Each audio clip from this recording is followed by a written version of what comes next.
No, baby, that's for somebody else. We're just gonna keep you right where you're at right now. It doesn't matter what you think. The Wrestling Realm presents Break It Down with Brian H. Ladies and gentlemen, welcome to a special collab of the three dope dudes in the mic, and we are alongside Break It Down with Brian H. Brian Waters himself, Ronald James himself. We're all in here. Valance could not be here, but we will fulfill the slack of not having the third man's back. I can't wait till he listens to this. yeah. He'll have a lot to say about that comment. He will. You know, we want to do a little special thing today, but before we do that, how is everybody? Brian, how are you doing?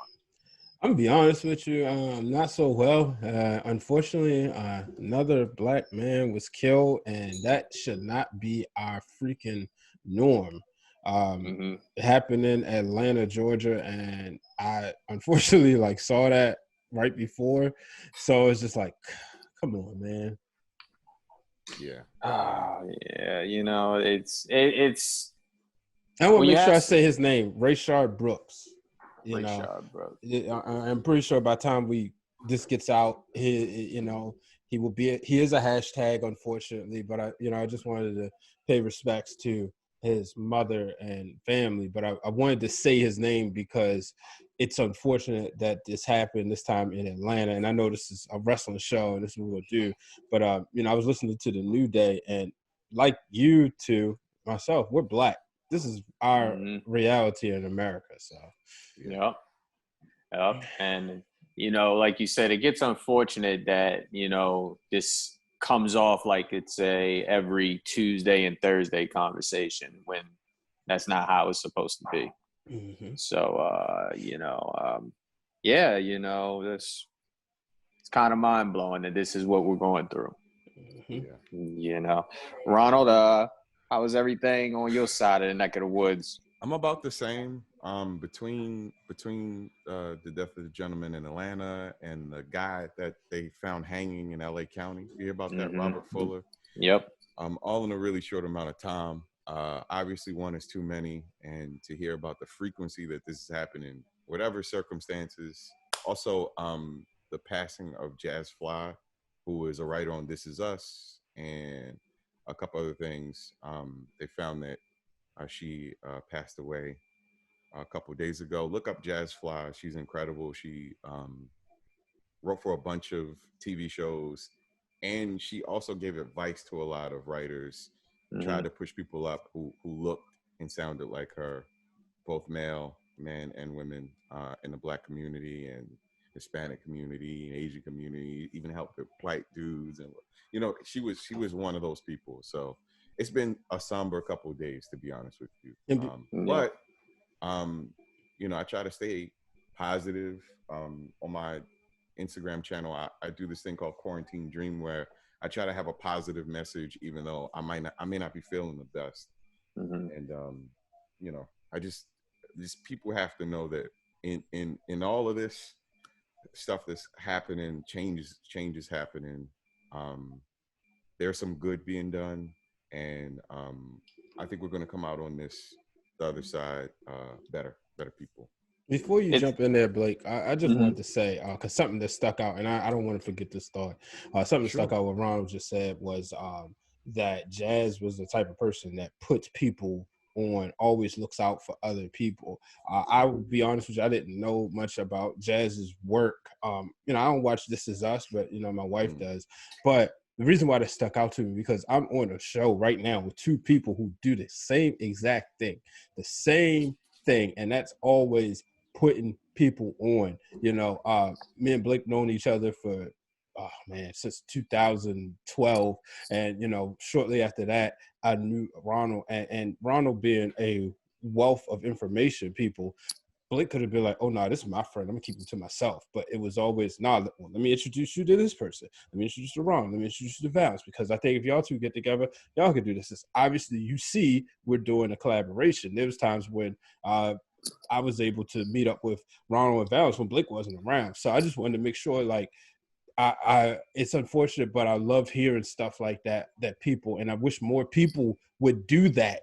And that is look out for the next person in line. Look out for the person that helped you get over the bridge. Yeah. No, go ahead, Ronald. You say your thought. Blake knows that I'm the type of person that if anybody needs help and they need information and I have the information, I got them. Like it's important to me. And he knows I push him like crazy. You know, I even threaten him physically if he doesn't get stuff done. You know, because y'all are talented people. So when I hear, you know, Brian's working on something, I listen when you're doing something, Blake. I listen, I pay attention, I watch, and that's important. We spread the wealth, we spread the word, and that'll inspire people, man. It's important. Yeah. So. Listen to what you both just said. This just goes out to anybody that's friends of mine or students or anything. If you wonder why I'm a hard ass, you can blame Ronald. Because, you know, if you think me pushing you is hard, try to tell Ronald that you don't know if I can, and then finish that sentence and see what happens. I'm gonna send you a paragraph. I'm gonna yell at you on the phone. Yeah.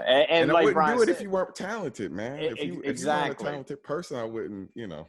Yeah, and it's just like Brian said. It's all out of love, and it's because of the belief that you have. And I think that, you know, especially in the entertainment community, I'm not even going to just single it out the wrestling, but the entertainment community and life in general. You know, if you know somebody is talented at something, you know, and you can help them. You know, you don't have to give it to them. Just, you know, show them what the door is, and then let them walk through the door and do whatever you can. Don't try to always hide that wealth of knowledge for yourself, because in the long run, it's just going to prove that you're a very selfish person. So, you know, I mean, if you want to be a selfish person and collect everything for yourself, so be it. But that's not fun, you know, like. Nobody goes, oh man, let me play tennis against myself. Like, it doesn't make any sense. You know. So yes, for this show, you know, we are going into week 2. We had back-to-back Sundays of WWE pay-per-views. And we were going to start off this show with a review of last Sunday, which was it was NXT's In Your House, NXT Takeover In Your House. Start off with you, Ronald. Out of the matches that you got to see and the presentation of it, was there something that really stuck out to you? It doesn't even have to be a match, you know. It could have been anything. It could have been Todd Pettengill, you know. Was it things that, you know, stuck out to you? You were like, oh man, you know, this is something that I needed with the return of wrestling in the pandemic that we're living in. Well, I think one thing that's pretty cool is trying to call back to brands that we grew up watching and things that we connect to, and the In Your House brand, pulling that, you know, from the archive and using that does something really special for me. So regardless of how good or bad it is, I'm coming in with a positive attitude. I'm like, okay, well, it's In Your House. I remember In Your House from when I was younger. I thought it was a cool thing. And NXT's brand is, let's be honest, man. Let's put this out on the table. NXT is one of the better brands of wrestling right now on regular TV that you can turn on right now, or your basic cable, and watch. And they're consistent. Regardless of the problems you have with some of the storylines of certain people, it's consistent, and that's the first thing that comes to mind. So that's how I feel just coming off the break. So I don't know how you guys feel about it. Just coming into the pay-per-view. Yeah, go ahead, Brian. So you said things that stuck out. You just had to say Todd Pettengill, so I can't really say it. But you know, obviously, you guys know me very well. I'm a mark for broadcasting, and since I was younger, I always appreciated the voices. Whether it's, you know, I remember iconic calls in wrestling, or you know, even in sports. So Todd Pettengill is a, you know, crucial part of my childhood. So being able to see him, I'm so happy they was able to get him. But one of the things I really enjoyed was the production of the intro. It had that classic in your house, new generation feel. And man, I'm telling you, I was like, I was ready, pumped up. And I think about it, I'm like, man, we got wrestling back-to-back Sundays. Growing up, that would have been a dream. You imagine if you would have got Stone Cold versus The Rock on one Sunday, and then the winner next Sunday faces The Undertaker. And then you would have been hooked. Now granted, it may have been kind of difficult unless you had the iconic black box, but it may have been a little difficult to convince your parents to spend $30 back to back. I remember when In Your House first came out, it was about $20, I believe, or $25. But and I was really happy to see that. And to me, just that alone, the show could have been terrible, which it wasn't. But that right there is something that really stuck out to me. And then, of course, the ending. I really enjoyed the finish. I know a lot of people didn't. But one of the things, a lot of times, I don't know if you want me to jump into that part right now or you want to wait. Hold the thought. Hold the thought. We'll put both the women's. Yeah, we'll put that all together. But just the way the whole show was presented, I really enjoyed it. And I really hope they make it an annual thing. I know they have the annual Takeover Brooklyn's, but I really hope that this pandemic. I think a lot of stuff will come out of the pandemic if we ever get out of it. Well, we will, but I think we will get more cinematic matches when necessary. Even when we have fans, it probably won't be presented that way. Maybe it'll be for TV instead, but I can't wait to see what happens. Yeah, I think you both hit it right on the button. The only sad part for me was they didn't give away a house. If they gave away a house, it would have been the perfect pay-per-view. But one thing that really, really stuck out for me that I thought was really cool was they did classic commercials. So, I love the ice cream sandwich commercials. I think, and we'll get to her in a second, but I think Shotzi Blackheart is a star.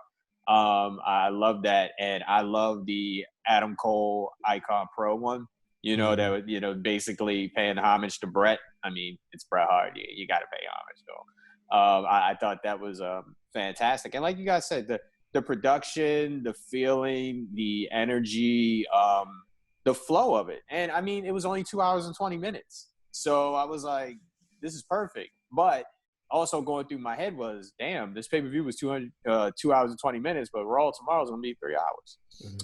So, but it always shows that, you don't have to basically extend something to make it special. If it's special with what you have and what you believe in, it's going to be special. And I thought that the show did that. So I was very, very happy with it.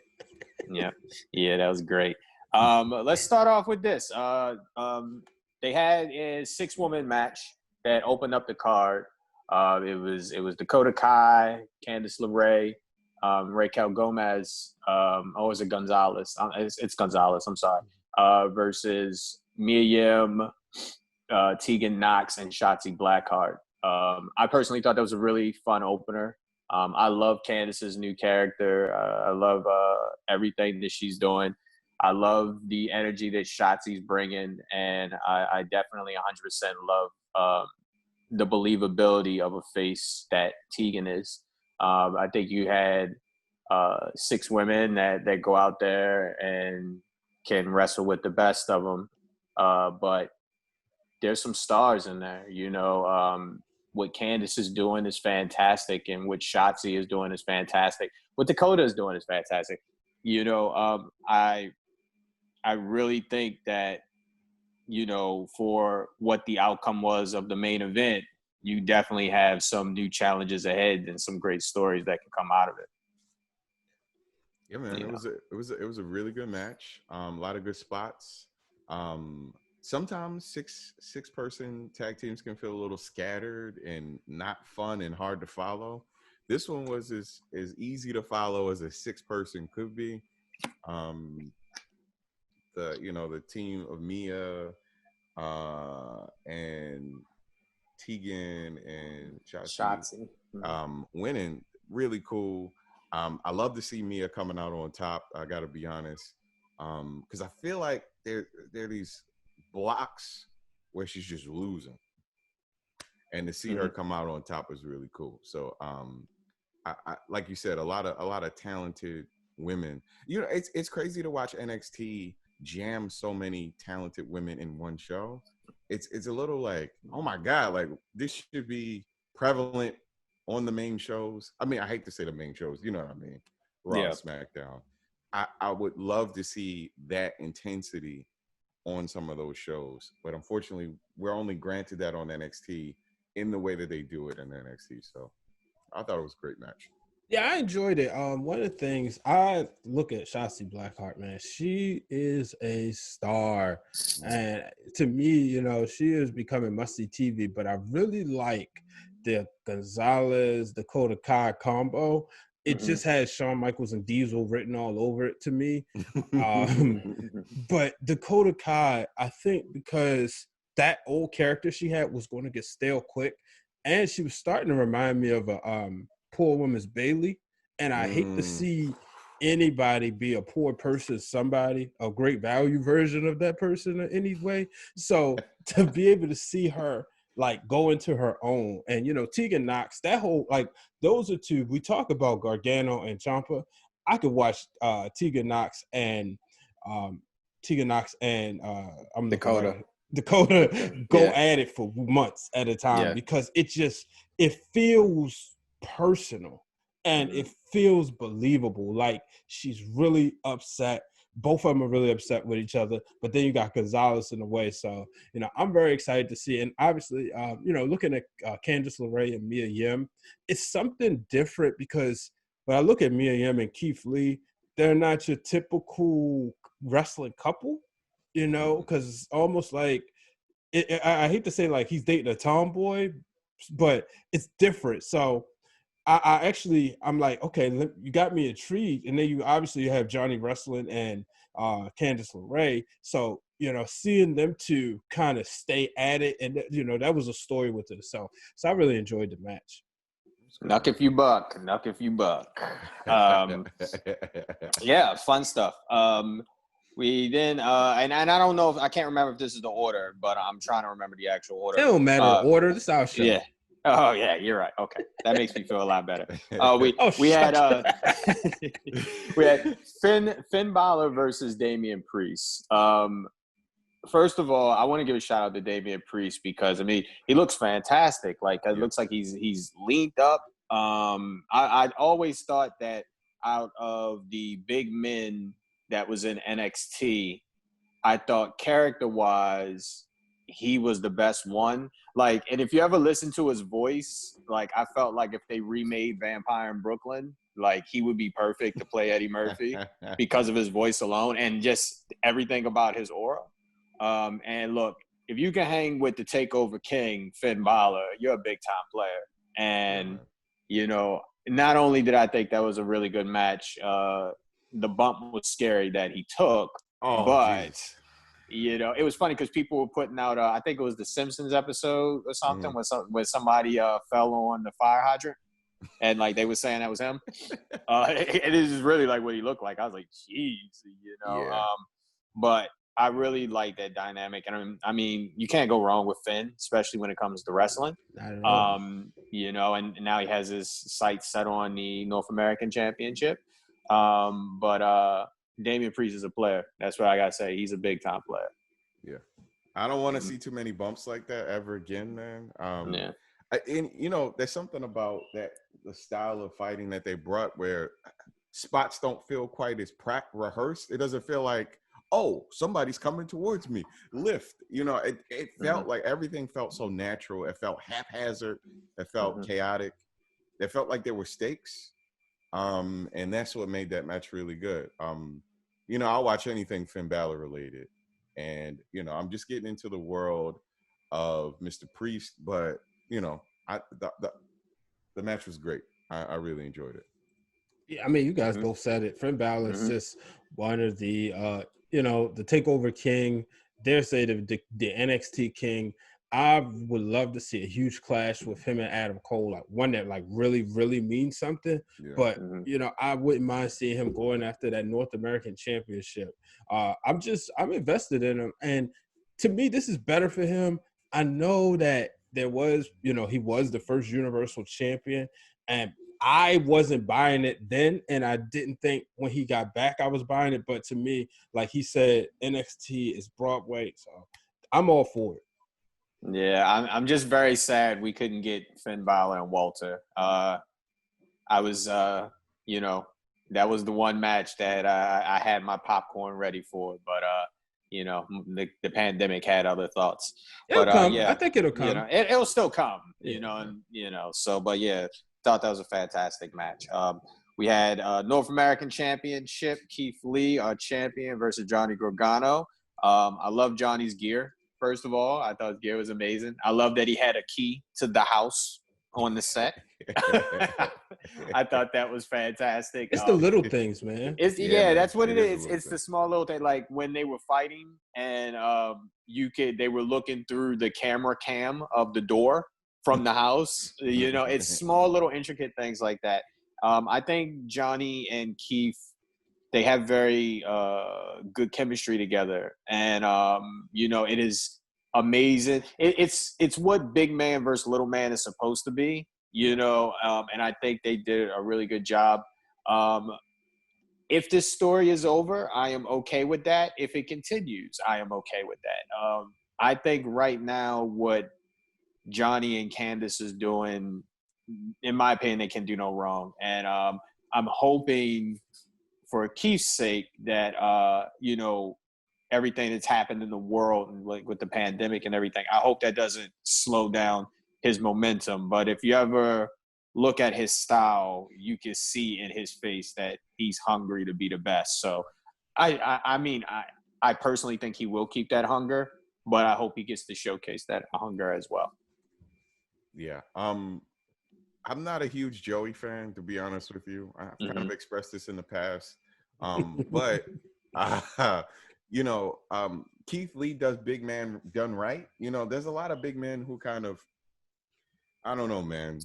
It's kind of emphasis on brute strength more than skill. And I think that Keith is kind of showing us that big men can do it all damn near, in a way that feels tasteful and doesn't feel gimmicky and doesn't feel like, I don't want to name names, but let's say every big man doesn't do it right. Yeah. So this match was really good, and you're right. Good use of the big man dynamic versus Joey. But yeah, you're right. What Candice LeRae and him have going, he is a person I don't like, but he's supposed to be a person I don't like, and I love that.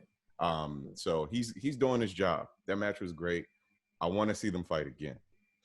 Yeah, I think it's really cool because I wasn't sure that he was going to be like the really dynamic face, a dynamic heel, or one that I could really be like, nah, I want to boo him. But I think he's just the way he's putting his character together, and he's just annoying. Like you said, somebody you just don't like.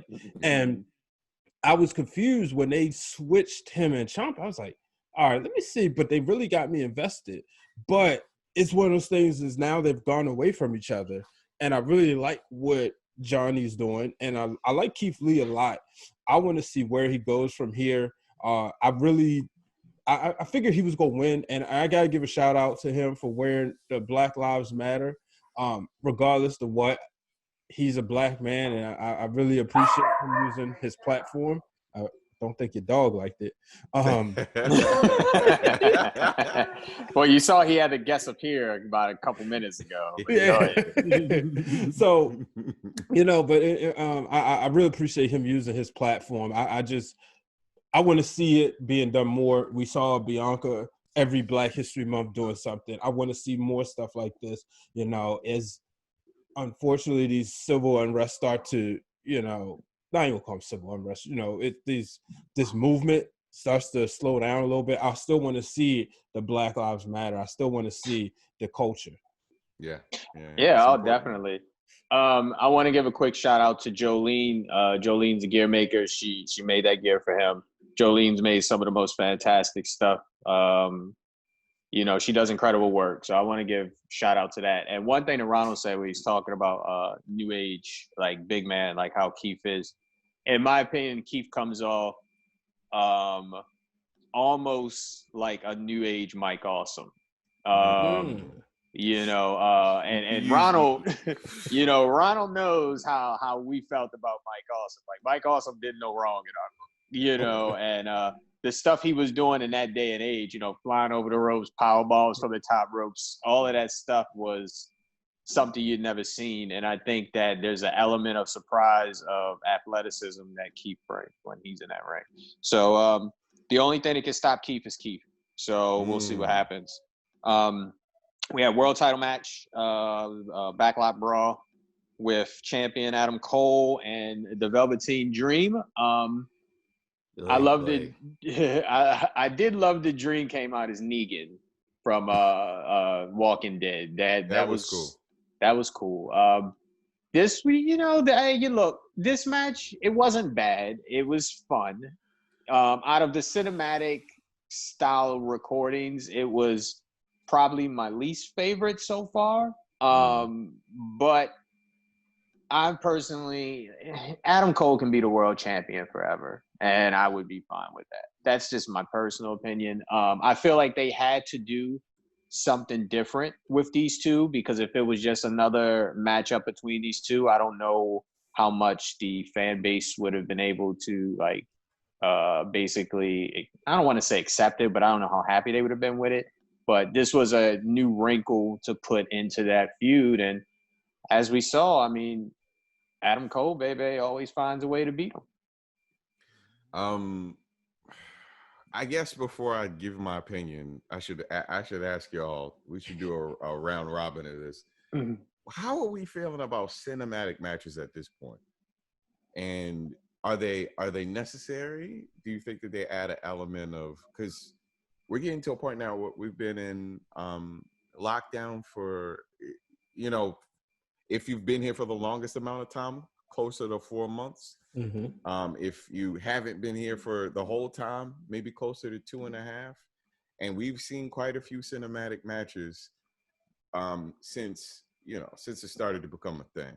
So how are we feeling about it before and now? And does it feel like it's going to be a necessary part of the process? Go ahead and start, Brian. I don't hate it. I just want them to remain special. Undertaker, that I will be fine seeing all his matches like this. I think now I can buy an Undertaker versus Sting match, because I think they can do it in a way where you keep both characters protected and it's not that wrestling match. I'm gonna be honest with you, that's not, like, everybody always talk about Undertaker Sting. That was never my dream match. Like, to me, it was always like I wanted to see maybe Sting versus The Rock or Sting versus Shawn Michaels. It was never Undertaker Sting. It's just like it just became a thing. So, but I wouldn't mind seeing that in a cinematic way. Same with The Fiend on certain people, only like legends. We saw it with, like Randy Orton said, they gave us this match, a cinematic match, but it was just ahead of its time. I think now if they did it, it would be great. So I don't hate cinematic matches. I just don't need it every pay-per-view. Yeah. I'll stick with Brian. I don't need it every pay-per-view, but when you sprinkle it in, as long as the people do it justice, I'm fine with it, but it doesn't have to happen all the time. If it is used to, like, close out feuds and stuff, that doesn't bother me. Like, I think about Gargano and Ciampa. Theirs was like the most different out of the cinematic matches, where it was a wrestling match, but it was kind of just filmed in a cinematic form. And I really, really enjoyed that. But, like, you know, Bray and Cena is my favorite one out of all of them so far. You know, but yeah, I think it depends on the world. You know, if things, you know, if things are still like more locked down and all that, I'd like I said, you don't have to do it all the time, but you can give it to us. But if we start to pop up and things are getting a little normal, you can start to ease down and save them for the special occasions like the Undertaker and stuff like that. Yeah. My issue with them is more of a production standpoint, and maybe y'all can understand where I'm coming from. They're shot kind of frantic for some of the matches. So I'll give you an example. The spot that happened with Velveteen getting on the ladder to jump on Adam Cole, there were close to 10 angle changes between him going up the ladder and coming down the ladder. That's too frantic for a person to enjoy in a real way. It's like a music video. If you watch music videos from like the early 2000s, there would be a shot in a room and it'd be like 20 angles, 20 shots. Somebody be like this, they be like that, like this. Like, I'm like, what am I looking at right now? What am I watching? Am I watching a video? Or am I watching? And it starts to feel that part of it removes the suspending disbelief. Because that's what's cool about it. If a cinematic match is done right, like I love that Undertaker, the last Undertaker match we saw, it used a couple angle changes, but the spots that were a little more jarring were the ones that were just like Undertaker heading towards him, you know, getting close with just one angle. And then maybe the angle changed when AJ was looking at him. That stuff counts for something. So this one being as frantic as it was, I didn't feel as invested because it felt like I was watching a person who had edited this thing a ton of times before it got to the viewer. I want it to feel cinematic, but I also don't want it to feel like it was over-edited. So that's my issue with it. I understand that. Yeah. But overall, I mean, it was okay. You know, it was a D level, D minus, D plus level. It was okay, man. But Adam Cole, like you said, is like Shawn Michaels and all these charismatic characters put together to be this. I'm gonna say something, man. He is what Shawn Michaels was supposed to be. Oh, you know what I'm talking. There's a point. Okay, now I'm not trying to diss Shawn. Listen to what I'm saying. I'm listening. When Shawn Michaels disappeared when he was injured, and then he came back, I thought it was gonna be Adam Cole. That sounds weird. I feel like I thought he was going to be on that level because Shawn Michaels had the experience. He had all that stuff. I thought he was going to come back and be like of equal or greater quality. And then there were a bunch of people that were imitating Shawn Michaels' style. I don't want to call out no names, but Adam is that person for me. He's that person. He's like if Shawn Michaels went into the ground and rose from the ashes and be like, I don't know. So anyway, sorry, I hope it don't sound like I'm trashing Shawn Michaels, man. But I kind of hope that he watches this and is like, he definitely trashed me. So that's my thoughts. Okay, go ahead, Brian. Nah, man. You are ready for that? No, I wasn't. I'm gonna be honest with you, man. I'm over the Velveteen Dream. I can care less about him. I get that. It was cool, but like, okay, I was not rooting for him to win the championship at all. I know some people are, and I know people say, "Why don't?" I just don't see him being a champion or the face of a company. Thank you. You know, I just don't. You said it best. Adam Cole could be NXT champion forever. The last person that wasn't a favorite of mine, so meaning when I say this, I mean that they did such a great job as their championship reign in this moment that it never bothered me, was Seth Rollins when he first became World Heavyweight Champion. Up until like when that whole run. Now, granted, I wanted Sting to beat him for obvious reasons, but when he didn't, I said, all right, okay, who's next? And I wanted to see where they were going with this, and then he got hurt. Of course, when Daniel Bryan or AJ Styles or Kofi Kingston was champion, I was rooting, you know, I wasn't necessarily rooting for them to lose. But Adam Cole is, and you know, yeah, he is one of my favorites in NXT, but to take that aspect out of it, I look at it, he's figured out a way to maintain freshness to this character, to this title run. And, you know, he is somebody that I always say will main event WrestleMania.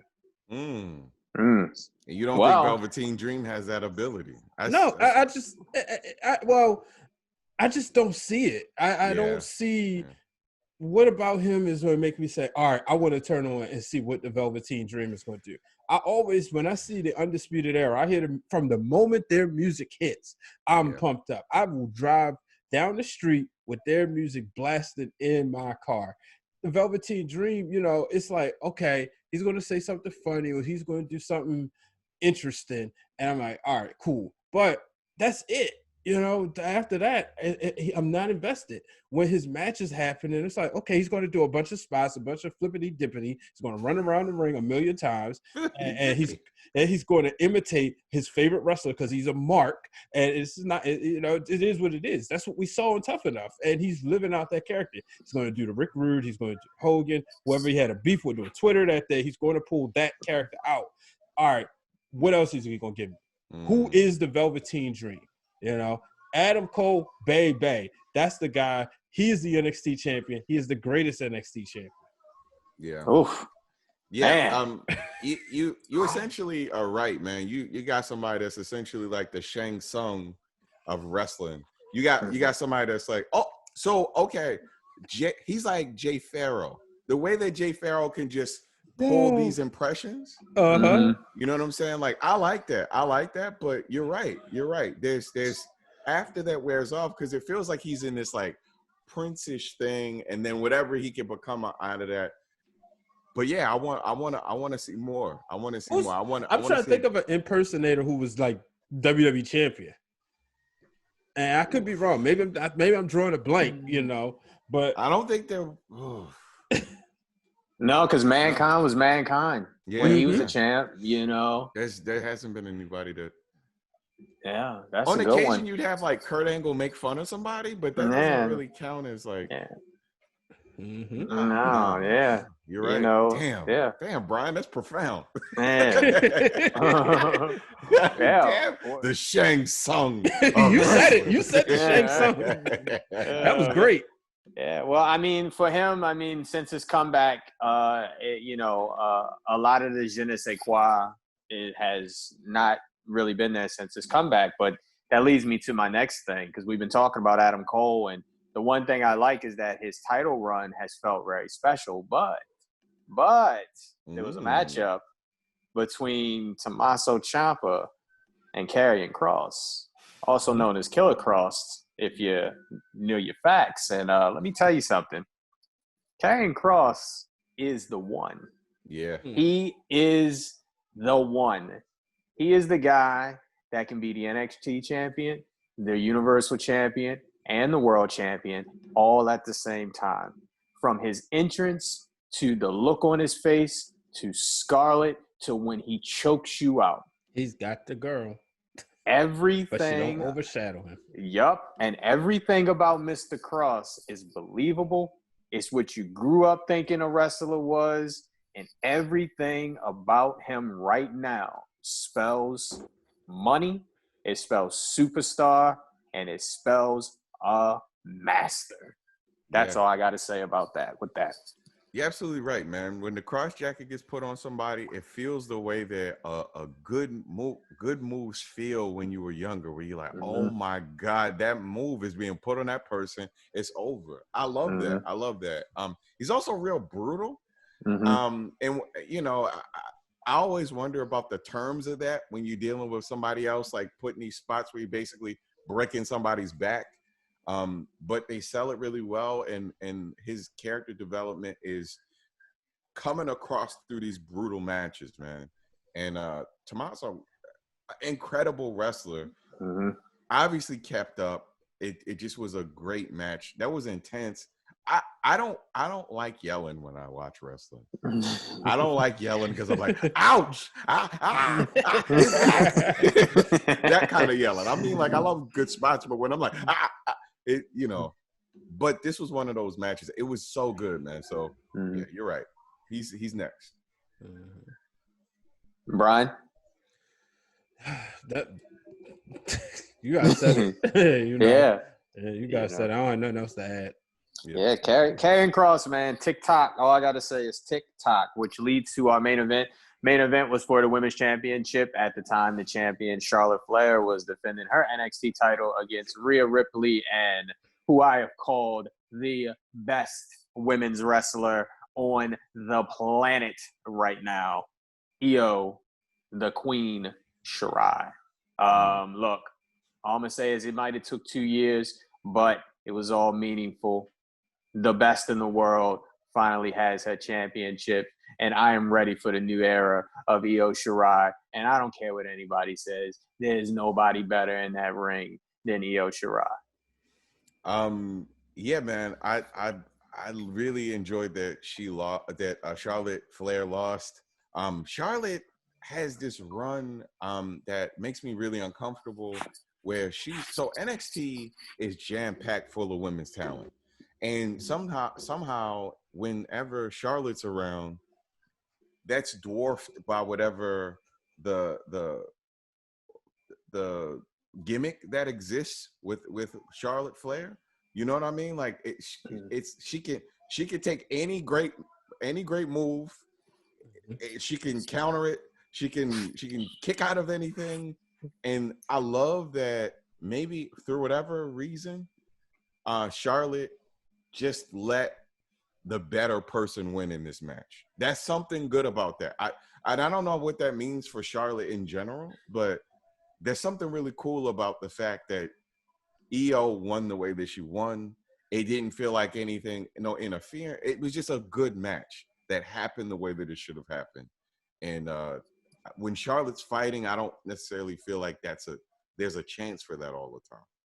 And I got a problem with that. I really do. Maybe we could talk about it a little more down the line, but yeah, this was a good one, man. Like the spot off the top where she jumped down.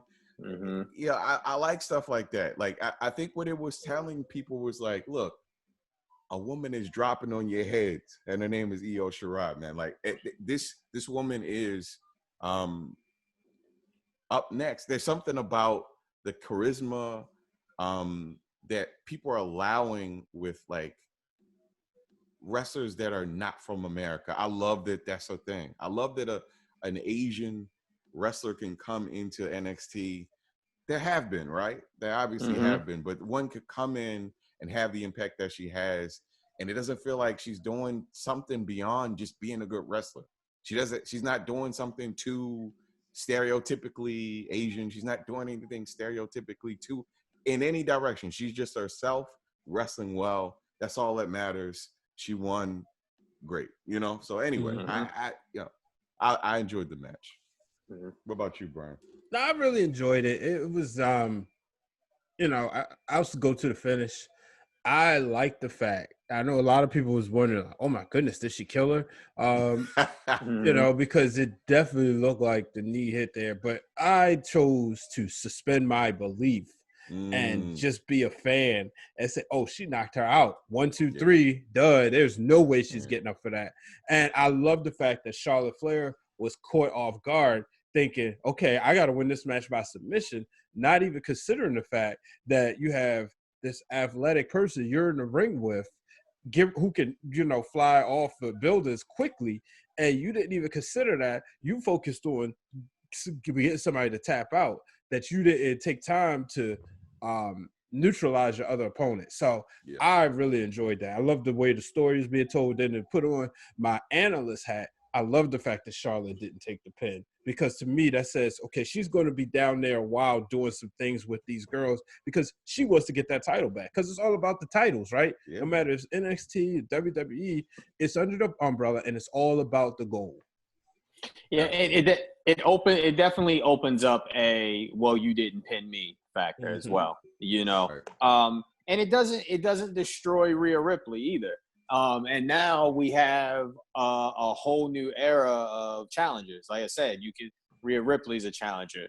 If I can get Candice Io too, for me as a fan, I would love that. You got Dakota. There's so many people that are there, and I'm very excited. I really enjoyed In Your House. And now that brings us to this week. Tomorrow we have Backlash. This is main roster stuff, kind of a new era of things that were announced with like Bruce Pritchard taking over all of the book. So yeah, we have Backlash, and I'll start off. We can really just go predictions and say our thoughts about these matches, but we have United States champion Apollo Crews, who I heard had new music, but I guess I missed it. Apollo Crews defended the United States Championship against Andrade. Brian, I'm going to let you start off with your predictions and your thoughts on this match. We're getting a new champion. I think Andrade gets himself together, and I think he wins the championship. But I think Zelina Vega will be key in this matchup. So I'm going with Andrade. Okay. I think Apollo retains. I always vote for the bald people. Nothing beyond that and skill set. I bet everybody thought you was going to say something else. Yeah, exactly. He said another B. I am going to go with Ronald. I am picking Apollo Crews via mistaken interference from Angel Garza. But is it really a mistake? Or was it on purpose? Find out Monday on Raw. Real quick, how I look at it. I look at Angel Garza, man. That dude is money. And I like Andrade, but he's outshining him. Yeah. Angel Garza is – you can't do no wrong with Angel Garza. I know a lot of people at first were upset that he was kind of rushed to the main roster. No, it's where he belonged in the first place. You know, Angel Garza – he is what they've been looking for, 100%. So, but yeah, I got Apollo retaining. Next, we have Jeff Hardy versus Sheamus. And if you guys don't know, if I was Sheamus, I'd be pretty mad because Jeff Hardy threw some piss in his face last night. Mm-hmm. So, for that reason alone, I'm going to pick Sheamus because if somebody – first of all, that was a abnormal, crazy amount of pee in the jar. Like, he must be extremely dehydrated. Yeah, but if somebody's going to get pee thrown in their face, I think that they get revenge. I'm picking Sheamus to win that one. Jeff Hardy is washed. Sheamus wins. Jeez. Yeah, I said it. Washed. Yeah, I'm going to go with Sheamus. When's the last time he had a pay-per-view match? It's been a while. Yeah, wow. So yeah. I think this is it. I think he gets it. It's actually surprised. He was my pick to win the Intercontinental Championship because I know that's the one title he hasn't got, and maybe that's the reason why they didn't go with that just yet. But yeah, he's my pick. Yeah, look forward to it. We have the Women's Tag Team Championship matchup, triple threat. Sasha and Bayley, the new champions, will be defending against former champions Nikki Cross and Alexa Bliss versus the IIconics. For me, 6 women that I all adore. As people know, I call Sasha Blanks, the blue-haired goddess. Everybody knows I love Nikki and I love Peyton. But Alexa can do no wrong, Bayley can do no wrong, and Billie can do no wrong. For me, there are no losers in this match, but if somebody has to go home with the championships, I am going to pick Sasha and Bayley retaining the championships. As much as I want to say the IIconics, but my heart is saying Sasha and Bayley. Yeah. Go ahead. The IIconics, man. Dirty tactics. All sorts of things will be done to win this match. The IIconics win this one. I'm going to go with Sasha and Bayley. I think that it's been a long time brewing for them to get those tag titles back. It's been a long time since, if ever, Sasha Banks has retained the championship. I think it happens tomorrow. I think she gets the pin also. But I think the bigger story for them that's eventually, I think everybody sees them two clashing. That's something I think that's also going to be saved for fans. I think, you don't want this to happen just yet. So I think they're going to run with these championships for a while. Yeah, I love the story, man. I definitely do. Let's go to the other women's matchup, which will be for the Raw Women's Championship. Asuka will be defending the Raw Women's Championship against Nia Jax. Nia just cost Asuka another loss to Charlotte Flair, which I know Asuka is not happy about. So for that reason alone, I do not see this being a short title reign for the entertaining Asuka. And I will see Asuka having this championship for a good run. So my pick is Asuka. Asuka's my pick, man. Nia is a force of nature, but Asuka's going to kick her in her head. That's all that matters. So yeah, Asuka is my pick. Yeah, Asuka. It's no reason to believe otherwise. It's Asuka. Okay. Always remember though, Nia's not like most girls. That's what her song tells me. Next we have a 2-on-1 Universal Championship as champion Braun Strowman defends the Universal title against The Miz and John Morrison. I don't really like this match. I don't like it. I don't like handicap matches, especially if tag teams, like credible tag teams, are thrown in it. I would love for both Miz and Morrison to get the pin and then for them to cut the title in half like Lay Cool did. I would love for that to happen, but the reality is I think Big Braun is keeping his championship. I don't know where Otis falls in all of this, but I think Big Braun will retain his championship. I think Braun's gonna maintain the championship. I think this is a ridiculous match. I think that what's gonna happen at some point during the course of the night, I'm calling it, something's happening with the Fiend. The Fiend's gonna drop some hints at this man. I said it. I said it. I just think there's something going on with Braun. I think they're running out of things to do with him, and I think that something should happen with Braun and the Fiend, and there will be something that happens with Braun and the Fiend tomorrow. Okay. Yeah, I think Braun is also suffering from there not being any fans. I mean, it could also be a benefit. I always looked at him, honestly, as a placeholder for the championship, but I don't see him losing this matchup. I do think it's kind of dumb. I think there's enough talented people on the roster that you could find a story for him. So, honestly, I think it's lazy, but we'll see. I really like your idea, Ronald. I really would love to see that the Fiend make an appearance. That'd be cool, man. Well, congratulations to the Fiend. He just had his second child, by the way. So I'm gonna throw that out there. Quarantine baby. With JoJo. Okay. So that is their second child. Congratulations, Otis. Look, if you see a chance, cash in, buddy. It'll make Mandy very happy. Next, we have a match, and it's funny because side note, I have to give a personal apology to Mr. Brian Waters because during another podcast, me and a couple other people completely roasted Brian on his podcast for his thoughts on this match. And that match is WWE Champion Drew McIntyre defending against Bobby Lashley.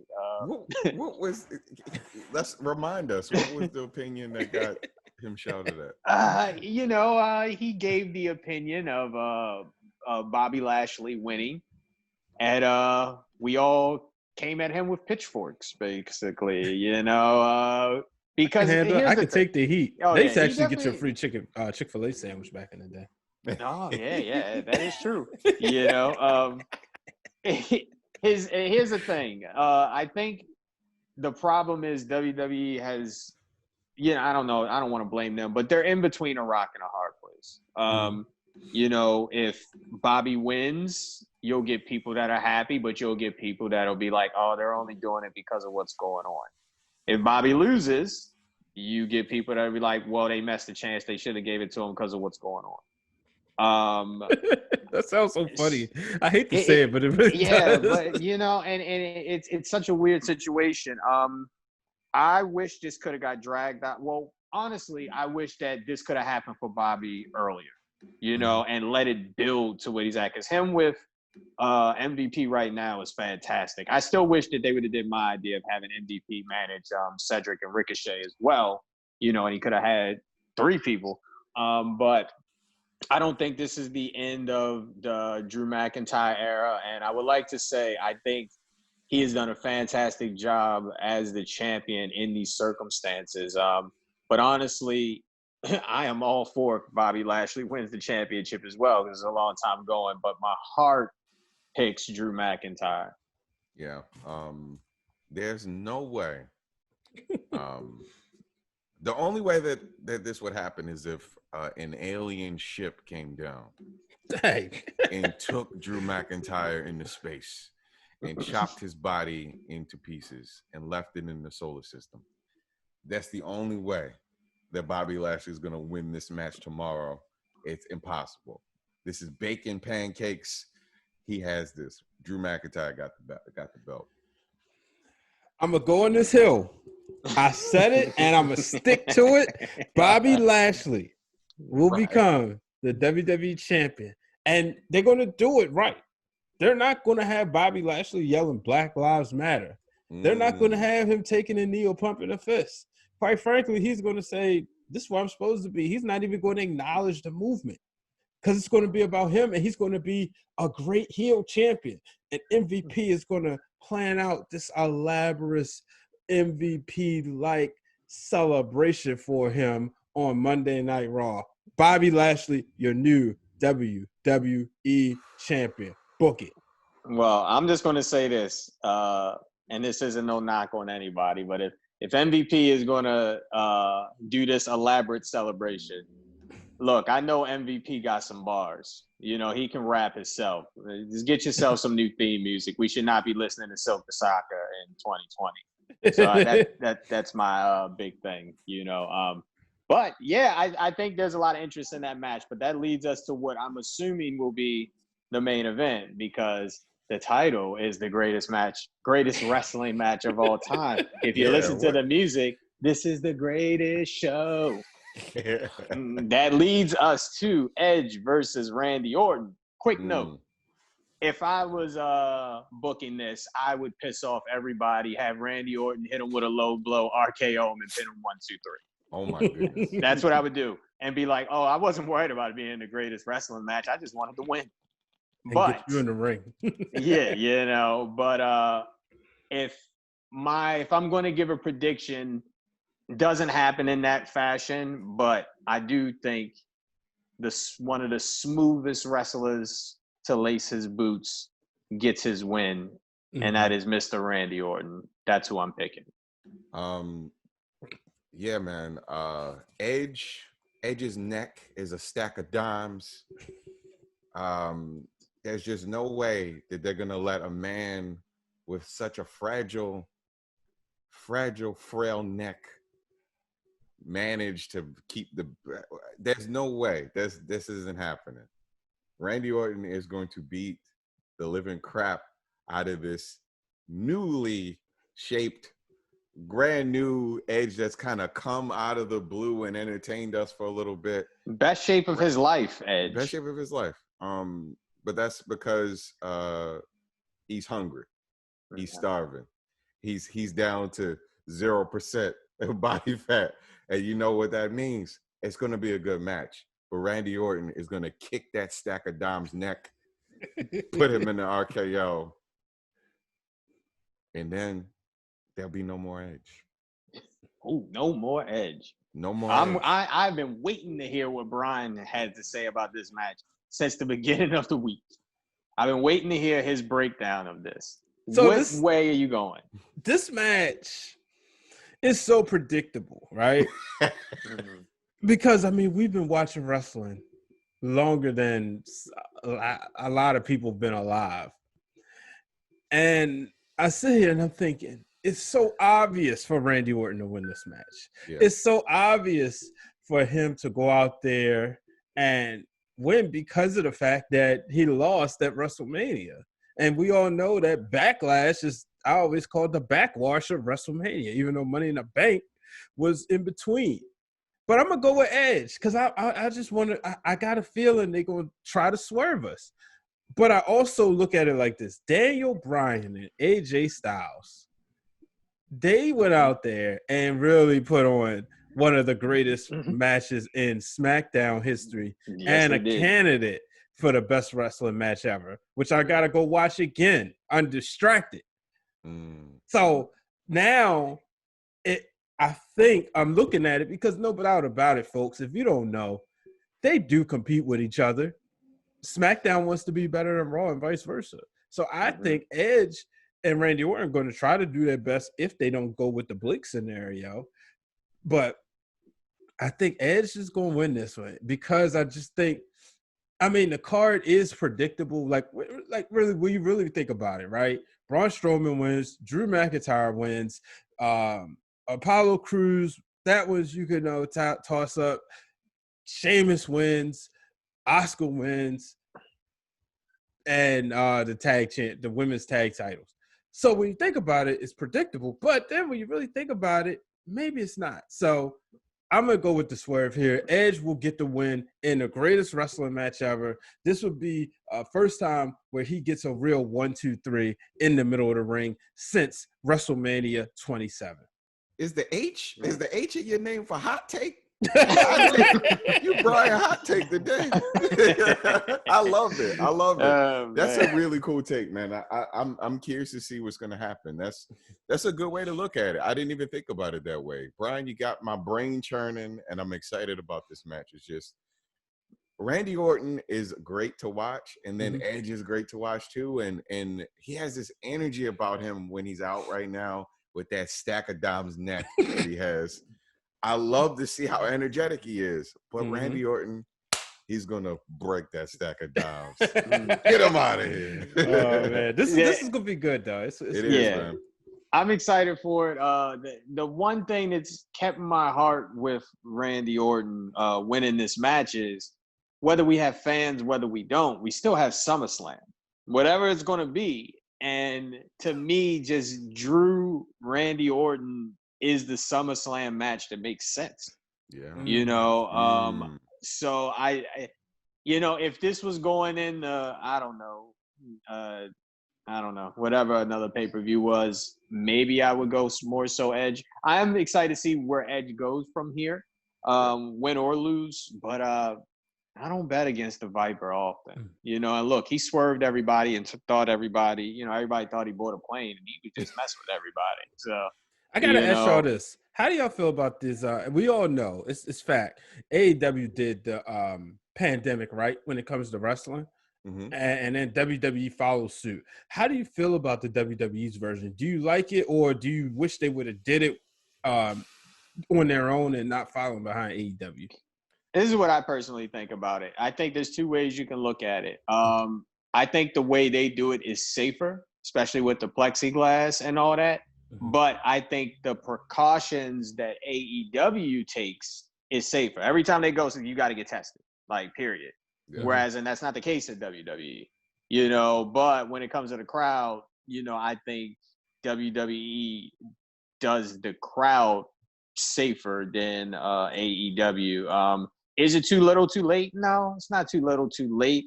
But I don't know. Some people don't like it. Some people think it's like, they're copying, blah, blah, blah. Look, whatever keeps people safe, period. I don't care. As long as I can hear at least two people like, woo, you know, I'm fine. I'm fine with it.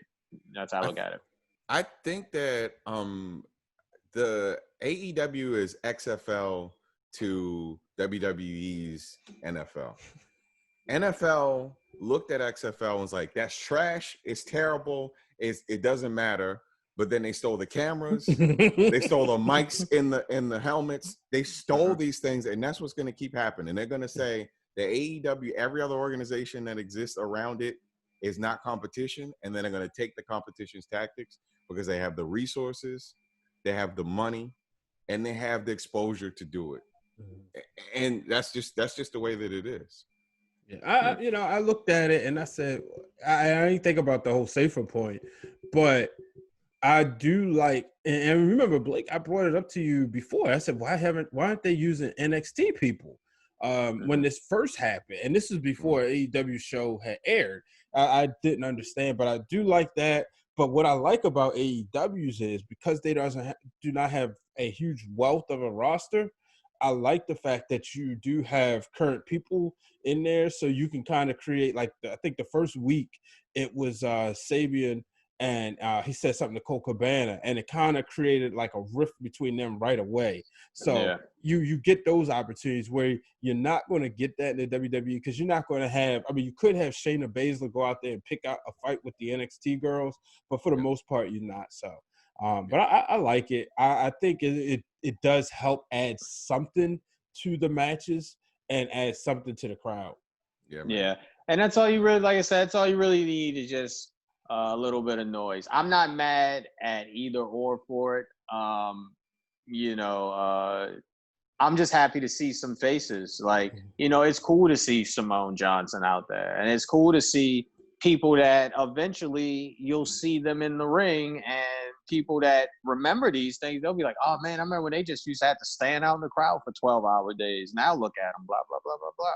So I do like that aspect. And like I said, there's aspects that I do like with how AEW does it. And, you know, it makes it interesting because unfortunately where I'm at, I don't get to see like Impact. So I don't know if Impact is empty, especially from the clips that I watch. I don't know if it's empty or if there's people there or anything. But for me, it makes it interesting to see like what's going to happen with ROH, you know, what's going to happen with MLW, what's going to happen with this company. So now they kind of have a playbook of what to do. But once again, like Ronald said, there's resources too. Mm-hmm. You know, is everybody going to get tested? Are you just going to take temperatures? Are you going to do the actual test? So it'll be very interesting to see what happens with wrestling. Like just like in the Indies, there's a show coming up and it's a drive-in show, you know, and everybody's got to sit in the car and watch it. But people going to test the waters and people going to be like, nah, man, you know, come on down, you know, just don't cough. So we'll see what happens. Yeah. Well, that is our show for this joint project. You know, hopefully we have many more of these. Brian, go ahead and let everybody know, like you always do, where you can be found at on the media of social. Well, on the media social, you can find me at Wrestling Realm. That is W and another W. And then also at Brian H. Waters. So make sure you subscribe to the Wrestling Realm on YouTube. If you're watching, click below, hit the subscribe button, turn the bell notifications on so you get notification every time we drop a new episode. And I urge each and everyone to check out 2 previous episodes I just did.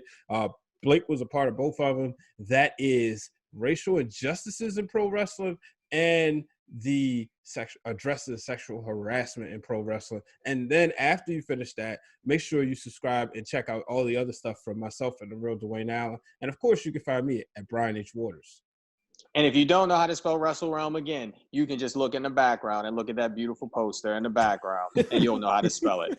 Mr. Ron, yourself, go ahead and tell the people some words. So I'm on social media and then under the handle Who is Ron James on everything. Also do music, Catch the Fade on Spotify, Apple Music, all the streaming things. We're doing a song a week in the series called Catch the Fade Raps. And then I have a clothing line, Status Apparatus. I have some love t-shirts that are doing incredibly well. If you need some love, have a love t-shirt, high quality embroidery with our logo as the O. Check it out, Status Apparatus. And if you play Animal Crossing, you can get that same shirt on your Animal Crossing. Just to throw that out there. Yes. You know, I actually have one. As for me, I am at It's Blizz, ITSBLIZ. Currently, the photography is on hold because we're in this thing called a pandemic. But the teaching is on hold because I'm in this thing called pandemic. But I will be back. We'll be better than ever. 2 things got postponed. One of them we will talk about very, very soon. Put my heart and soul into this. Both Brian and Ronald helped out tremendously with this project. We'll talk about it when the time comes. Support everything, you know, support Black Lives Matter, support the LGBT community, you know, let's just all make this stuff work. Stop trying to separate and just come together. Let's make everything work. With that said, it is Saturday night. You're watching UFC. Watch it because it's the only sport you can really watch. Unless you watch baseball in Korea, which I don't know if y'all saw. Baseball in Korea, one game they had stuffed animals as the crowd. What? Yeah, it was really cool. it was very interesting. So but yeah, you know, yeah, man, you know, let's make this world a better place. And you know, that's all I really got to say. I was trying to think of something very witty to say at the end, but it didn't hit me. I was going to sing Heal the World, but I don't got the voice for it tonight. Oh, man. You know. All right, guys, until next time, that is, you know, our show. We will see you soon. Happy What are we in? What month? What day is this? Yeah, it's Saturday. It's if you're watching on Saturday, I mean you watch this literally as soon as we just dropped it. It's Saturday. If you're catching it right before Backlash, it's actually Children's Day. So happy Children's Day. And for all the fathers out there, if we don't talk to you before then, happy Father's Day. Happy Father's Day to all the fathers out there. Thank you. Appreciate it. Yeah, you sometimes y'all don't get no love. Sometimes they be just trying to push y'all to the back. Like, it's Mother's Day. Nobody care about Father's Day. You know, so if you want Animal Crossing, Brian, I'd have got you a Father's Day mug. It's the special item. If you guys don't go in your Nook shop and see what the special item is, it's a Father's Day mug. I'm telling you some good stuff, guys. All right, that's enough of that. That's enough of that. Till next time, guys. Peace and love. Head grease. Have a good night. Peace. Thank you for tuning in to this week's episode of Break It Down with Brian H. Hit the subscribe button and turn on the bell so you get notified every time the Wrestling Realm posts new content.